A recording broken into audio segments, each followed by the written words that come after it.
Hello dear students, welcome to SPM focus UPSC.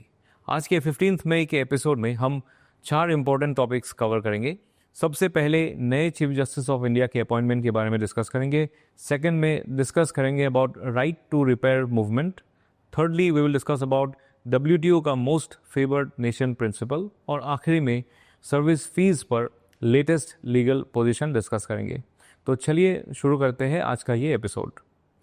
President Droupadi Murmu ji ने justice B R. गवाई को भारत के नए चीफ जस्टिस के रूप में अपॉइंट किया है। उन्होंने 14 मई को 52nd chief justice of India की शपथ लिया और जस्टिस संजीव खन्ना की जगह संभालेंगे। डियर स्टूडेंट्स, यहाँ पर यह समझना ज़रूरी है कि चीफ जस्टिस ऑफ इंडिया का अपॉइंटमेंट प्रोसेस कॉन्स्टिट्यूशन में एक्सप्लिसिटली डिफाइन नहीं है। इसका पूरा प्रोसेस एक कन्वेंशन पर बेस्ड है। इस कन्वेंशन के मुताबिक जब एक चीफ जस्टिस रिटायर करते हैं at the age of 65 years, जो कि कॉन्स्टिट्यूशन में मेंशन्ड है, तो सिटिंग जज में से सीनियर मोस्ट जज को सीजीआई बनाया जाता है। अब इस सीनियरिटी का क्राइटेरिया क्या होता है? सिंपल शब्दों में सुप्रीम कोर्ट में ओथ लेने की तारीख के बेसिस पे सीनियरिटी फिक्स की जाती है। जो जज पहले ओथ लेता है वो सीनियर माने जाते हैं। ये प्रैक्टिस 1993 के सेकंड जजेस केस में जुडिशियली एस्टैब्लिश्ड हुई थी और इसी के अंदर अब जस्टिस बी.आर. गवाई को सीजीआई बनाया जा रहा है। इसी टॉपिक पर आपको एक प्रीलिम्स प्रैक्टिस क्वेश्चन दिया गया है। You can give the answer in the comment section given below. अगला टॉपिक है राइट टू रिपेयर मूवमेंट, जो कि दुनिया भर में मोमेंटम गेन कर रहा है, इंक्लूडिंग इंडिया। सबसे पहले बैकग्राउंड समझते हैं। आज के इलेक्ट्रॉनिक मैन्युफैक्चरर्स एक ऐसा ट्रेंड फॉलो करता है जिसे कहते हैं प्लान्ड ऑब्सोलेसेंस, जो ऑब्सोलीट वर्ड से डिराइव्ड है। इसका मतलब ये होता है कि डिवाइसेस को जानबूझकर इस तरह डिज़ाइन किया जाता है कि वो कुछ ही साल चले ताकि यूजर्स नए प्रोडक्ट्स खरीदें। इस अप्रोच का मेजर फॉलोआउट है ई वेस्ट का एक्सप्लोजन। ई वेस्ट यानी कि डिस्कार्डेड इलेक्ट्रॉनिक आइटम्स जैसे कि mobile phones, laptops, washing machines etcetera environment के लिए बहुत ही हार्मफुल होते हैं।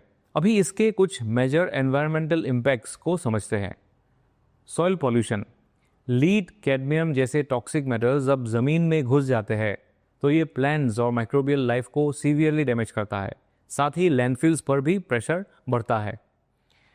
वाटर कंटामिनेशन, ये टॉक्सिक सब्सटेंसेस ग्राउंड वाटर तक भी पहुंच जाते हैं, जो कि हमारे ड्रिंकिंग वाटर सोर्सेज को कॉन्टामिनेट कर सकता है। और थर्डली एयर पोल्यूशन में भी इसका इफेक्ट दिख सकता है। Informal burning of e waste से जो टॉक्सिक फ्यूम्स और पार्टिकुलर मैटर रिलीज होते हैं जैसे कि डायोक्सिन्स, ये एयर क्वालिटी के लिए एक्सट्रीमली हैजर्डस है। और ये सब सिर्फ थियोरेटिकल नहीं है। इंडिया आज 3rd largest producer of e waste बन चुका है, चाइना और यूनाइटेड स्टेट्स के बाद। इस कॉन्टेक्स्ट में एक ग्लोबल मूवमेंट राइज हो रहा है, right to repair movement.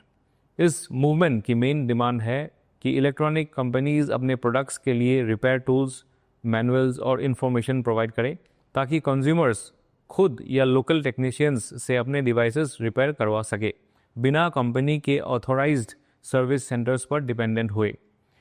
Globally भी इस मूवमेंट को लीगल बैकिंग मिल रहा है। फॉर एग्जांपल, यूनाइटेड स्टेट्स के कई स्टेट्स में राइट टू रिपेयर को लेकर लीगल प्रोविजंस इंप्लीमेंट हो चुके हैं।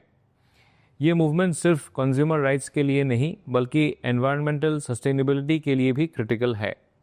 कुछ मेजर बेनिफिट्स अगर देखा जाए तो हो सकता है, जैसे कंज्यूमर एम्पावरमेंट, लोग खुद या लोकल रिपेयर शॉप्स के थ्रू अपने गैजेट्स फिक्स कर सकते हैं, which reduces dependency on expensive brand-owned repair services. Environmental sustainability में भी इसका इफेक्ट दिख सकता है कि रिपेयर कल्चर प्रमोट होने से डिवाइसेस लॉन्गर यूज में आते हैं, जिससे ई वेस्ट जनरेशन कंसिडरेबली रिड्यूस हो सकता है। अब बात करते हैं रिसेंट इंडिया स्पेसिफिक डेवलपमेंट की। Department of consumer affairs DOCA ने रिसेंटली एक रिपेयरेबिलिटी इंडेक्स RI फ्रेमवर्क सबमिट किया है for the mobile and electronics sector. इस फ्रेमवर्क के तहत इलेक्ट्रॉनिक डिवाइसेस को रेट किया जाएगा बेस्ड ऑन स्पेयर पार्ट्स की अवेलेबिलिटी, रिपेयर का कॉस्ट, सॉफ्टवेयर अपडेट्स का ड्यूरेशन और फ्रीक्वेंसी, रिपेयर रिलेटेड इंफॉर्मेशन की अवेलेबिलिटी। तो अगर ये फ्रेमवर्क इफेक्टिवली इम्प्लीमेंट होता है तो ये सिर्फ कंज्यूमर्स को एम्पावर नहीं करेगा बल्कि इंडिया के एनवायरमेंटल सस्टेनेबिलिटी गोल्स को भी स्ट्रॉन्ग बूस्ट देगा। नेक्स्ट टॉपिक है WTO का मोस्ट फेवर्ड नेशन यानी MFN प्रिंसिपल। WTO एक ग्लोबल ऑर्गेनाइजेशन है जो इंटरनेशनल ट्रेड रूल्स रेगुलेट करती है। टोटल 166 मेंबर कंट्रीज है इसके, including India which is a member since 1995। MFN principles का मतलब है equal treatment to all member nations. अगर एक कंट्री किसी एक WTO मेंबर को किसी प्रोडक्ट पर लो टैरिफ ऑफर करता है तो वही बेनिफिट बाकी सब WTO मेंबर्स को भी देना होगा। ये MFN प्रिंसिपल GATT 1994 के आर्टिकल 1 में डिफाइंड है। लेकिन डियर एक्सपीरियंस, एक इम्पॉर्टेंट एक्सेप्शन भी याद रखिए, that is about free trade agreements. इन एग्रीमेंट्स के through member countries MFN rule से एग्जेम्प्ट होते हैं। रिसेंट न्यूज़ के मुताबिक US प्रेसिडेंट डोनाल्ड ट्रंप ने एक एग्जीक्यूटिव ऑर्डर साइन किया था to lower prescription drug prices under MFN principle. इसका इम्पैक्ट पोटेंशियली इंडिया के फार्मास्यूटिकल सेक्टर पर पड़ सकता है क्योंकि US ड्रग्स के लिए काफ़ी हाई प्राइसेस पे करता है, nearly 3 times more than other high income countries. अगर US अपने MFN क्लॉज को स्ट्रिक्टली इम्प्लीमेंट करता है तो इंडियन ड्रग एक्सपोर्ट्स के लिए ये एक चैलेंज बन सकता है। अब चलते हैं आज का आखिरी टॉपिक पर, जो है अबाउट सर्विस फीस, यानी वो चार्जेस जो आपको रेस्टोरेंट्स में बिल के एंड में दिखते हैं। ये टिप के इक्विवेलेंट होते हैं और जनरली रेस्टोरेंट्स इसे मेनू पर प्रिंट करते हैं, ऑफन विथ एन एस्टेरिक। लेकिन एज पर सेंट्रल गवर्नमेंट गाइडलाइंस 2017 और recent Delhi high court ruling March 2024, service charge लेना मैंडेटरी नहीं है। अगर कोई रेस्टोरेंट बिल में सर्विस चार्ज इंक्लूड करता है तो कंज्यूमर उसे रिमूव करने की रिक्वेस्ट कर सकता है, और अगर रेस्टोरेंट मानने से इनकार करे तो नेशनल कंज्यूमर हेल्पलाइन NCH पर कंप्लेन फाइल की जा सकती है। ये कंज्यूमर राइट्स का इंपॉर्टेंट एस्पेक्ट है, स्पेशली इन अर्बन एरियाज जहां हॉस्पिटैलिटी सेक्टर काफ़ी एक्टिव है। Before ending today's session, let us go through the quote of the day, which is essential for your essay and ethics paper. आज का quote है, Poverty is like a punishment for a crime you didn't commit. इसका मतलब है गरीबी एक ऐसी सज़ा है जो उस जुर्म के लिए मिलती है जो आपने कभी किया ही नहीं। ये कोट हमें याद दिलाती है कि काफ़ी लोग बिना गलती के ही संघर्ष झेलते हैं।